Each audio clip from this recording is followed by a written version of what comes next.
Hello everyone and welcome to IFAS. तो IIT JAM के results out हो चुके हैं और जिन भी बच्चों ने आईआईटी जैम का एग्जाम क्वालिफाई कर लिया है, सबसे पहले आप सभी को मैनी मैनी कॉन्ग्रेचुलेशंस। ऐसे ही स्टूडेंट्स के सक्सेस स्टोरीज आज हम आपसे शेयर करने वाले हैं ताकि आप जो बच्चे नेक्स्ट एग्जाम देने वाले हैं आप सीख सके कि किस तरीके से एग्जाम को क्रैक किया जाना है। अपनी सक्सेस स्टोरी हमारे साथ शेयर करने के लिए आज जुड़ रहे अब्दुल। तो सबसे पहले Abdul, welcome to IFAS and many many congratulations. तो अब्दुल, थैंक आप यू मैम। अपने बारे में कुछ बताइए हमारी ऑडियंस को पहले। जी मैम, ये myself Abdul Minaj and I belong from West Bengal, Murshidabad. तो अभी मैं मतलब दिल्ली यूनिवर्सिटी में हूँ। यहाँ पर मेरा अभी 4th ईयर चल रहा है। तो this is gonna be my last year और लास्ट सेमेस्टर बचा हुआ है। और मैंने लास्ट ईयर भी जैम का एग्जाम दिया था, but due to some certain reasons, because मुझे टाइफाइड हो गया था एग्जाम से ठीक पहले ही। तो इसी कारण से मेरा एग्जाम पिछली बार उतना अच्छा नहीं था, फिर 1500 रैंक हो गया था। तो मुझे एनआईटी मिल रहा था।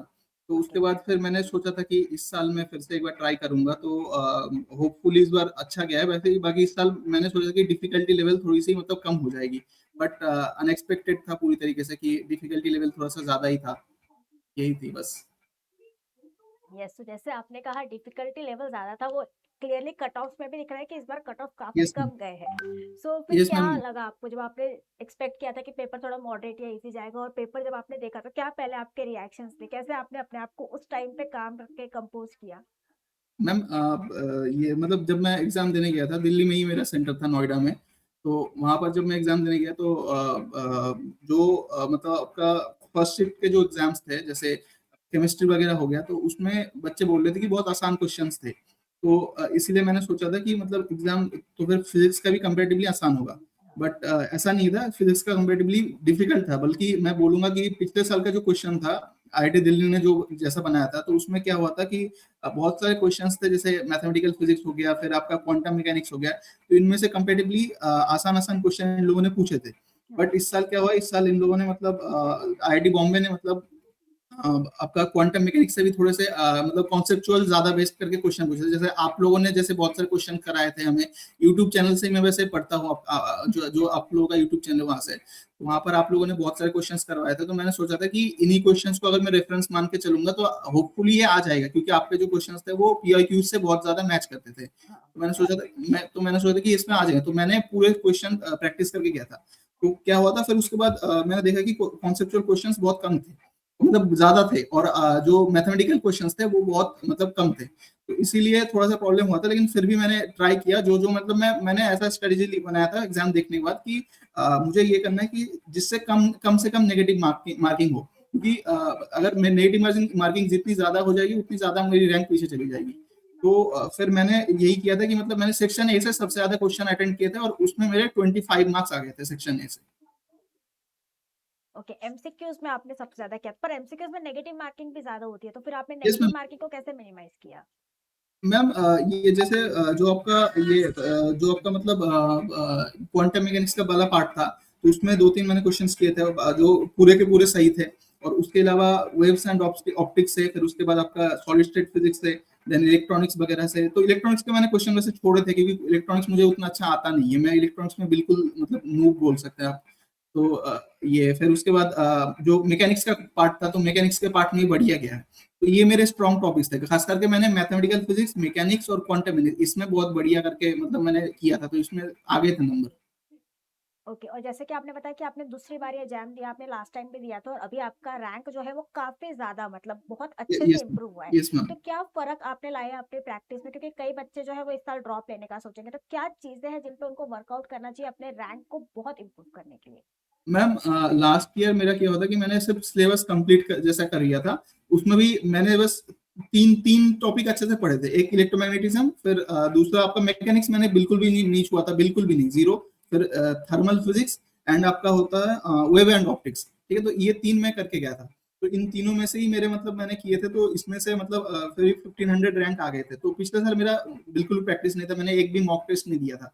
लेकिन इस साल आप लोगों ने जैसे बहुत सारे फ्री टेस्ट हमें अवेलेबल करवाए थे। फिर उसके बाद जो ₹1 वाला टेस्ट भी आया था तो एग्जाम से एक वीक पहले, तो हमने वो भी लिया था। तो उसमें क्या होता है कि मतलब बढ़िया प्रैक्टिस हो गई थी, क्योंकि उसमें क्वेश्चंस के लेवल थोड़े से बढ़िया वाले थे। तो इसमें क्या हुआ था कि हमें मतलब प्रैक्टिस करने का एक अच्छा मतलब हम लोग को मतलब एज ए स्टूडेंट हम हमेशा देखते हैं कि मतलब कहाँ से प्रैक्टिस बहुत बढ़िया हो जाएगी, लेकिन क्या होता है कि रिसोर्सेज की कमी होती है, तो इसीलिए लेकिन आप लोगों ने मतलब वो चीज अवेलेबल करवा दी, तो इसीलिए प्रैक्टिस करने पर मतलब ज्यादा जोर देनी चाहिए। जो लोग मतलब अभी जैसे ड्रॉप लेंगे तो उनका तो सिलेबस आई थिंक कंप्लीट हो ही गया होगा, तो उनको बस प्रैक्टिस पे ही ध्यान देना चाहिए, मैं यही बोलूंगा।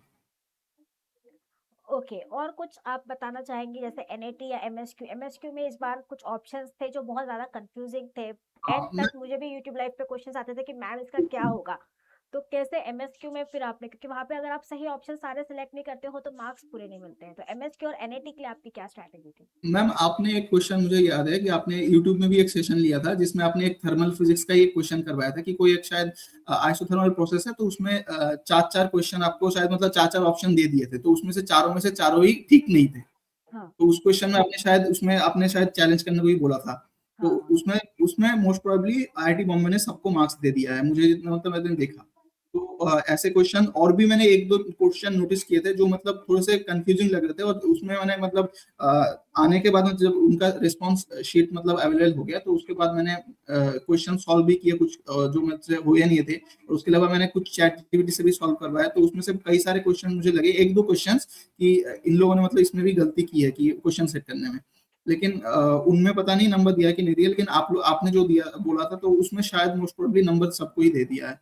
तो एमएसक्यू में मैं ये बोलूंगा कि मतलब एमएसक्यू हमेशा मतलब ये जैसे उसमें कोई नेगेटिव मार्किंग है नहीं, तो हम उसमें तो अनलिमिटेड कर सकते हैं, लेकिन उसमें मैं बोलूंगा कि मतलब श्योर होके जो चीजें मतलब आपको पता है, और एमएसक्यू में बेसिकली वो लोग कॉन्सेप्चुअल पूछते हैं। अब जैसे आइसोथर्मल प्रोसेस हो गया, तो आइसोथर्मल प्रोसेस के लिए हमें जो जो उसकी मतलब प्रिंसिपल है आइसोथर्मल प्रोसेस के लिए, कि टेम्परेचर कांस्टेंट होगा, फिर उसके बाद आपका जो इंटरनल एनर्जी का चेंज होगा वो जीरो हो जाएगा, कि टेम्परेचर कांस्टेंट हो रहा है मतलब आइडियल गैस के लिए। तो ये हाँ। सारी चीजें थोड़ी थोड़ी करके अगर आप एक मतलब स्टिकी नोट्स में या फिर थोड़े से शॉर्ट नोट्स में अगर आप बनाकर रखेंगे, तो वो रिवाइज करने में बढ़िया होता है, तो वो दिमाग में रह जाता है।